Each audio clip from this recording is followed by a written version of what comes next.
سچا پیغام، سچا نبی، آخری نبی بن کے آیا ہوں، تمہیں بتا رہا ہوں کہ اپنے رب کو ایک مانو، اسی کی عبادت کرو، اسی کی حمد کرو، اسی کی تسبیح بیان کرو، اسی کو وحدہ لا شریک تسلیم کرو، جانو وہ بے نیاز ہے۔ میرے نبی رحمت فخر موجودات صلی اللہ علیہ وبارک وسلم سرکار نے آ کر اللہ کے اوصاف کا ذکر فرمایا، اللہ کے پیغام کو عام کیا، پرچار کرتے گئے، مگر جب باری آئی مصطفیٰ کی، نبی رحمت سرکار کی، آمنہ کے درہ یتیم کی، رب بے نیاز نے فرمایا جو انبیاء آ کر پیغام دیتے گئے اور لوگوں تک پہنچتے گئے، جنہوں نے مانا ہے انہوں نے اچھا کیا، جنہوں نے روگردانی کی انہوں نے اپنے اوپر ظلم کیا، میرے خالق و مالک نے فرمایا کہ اے لوگوں جو میرے محبوب کی کچہری میں جائے گا، ادب کرے گا تو کامیابی پائے گا، ادب کرے گا تو منزلیں عبور کر جائے گا، اگر نبی کے سچے پیغام کو لے گا یہاں بھی کامیاب ہوگا، وہاں بھی کامیاب ہوگا، اس دھرتی پر بھی نام ہوگا، آسمان کی بلندیوں پر بھی پرچار ہوگا۔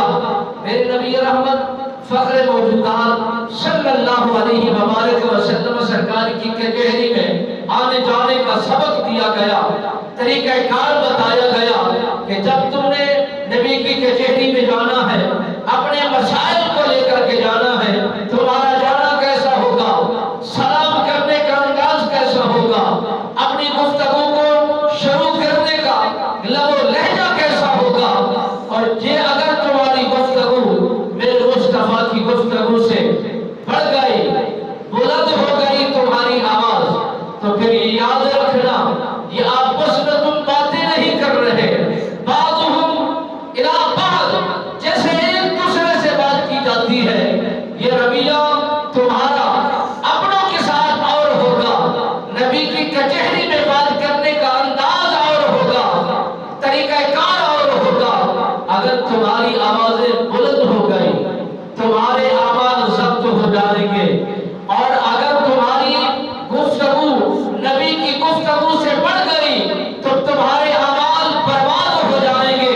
اور تمہیں اس آواز ضبط ہونے کا خبر ہی نہیں ہوگی، معلوم بھی نہیں ہوگا۔ میرے نبی رحمت فخر موجودات صلی اللہ علیہ وبارک وسلم سرکار کو یہ پیغام عام جب سنایا گیا تو ہر صحابی رسول دہل گیا، پریشان ہوا کہ ہم نے نبی کی بارگاہ میں جانا کیسے ہے، گفتگو کیسے کرنی ہے، اگر آواز ضبط ہو گئے، آواز ضائع ہو گئے، ہم کسی کام کے نہ رہے تو ساری کمائی تباہ و برباد ہو جائے گی۔ وہ نبی کی کچہری میں جب بھی جایا کرتے تھے اپنے اشاروں سے اپنی گفتگو کا آغاز کیا کرتے تھے، اور دھیمی آواز میں اپنی گفتگو کا بہترین آغاز کیا کرتے تھے، گردنیں جھکا دیتے اور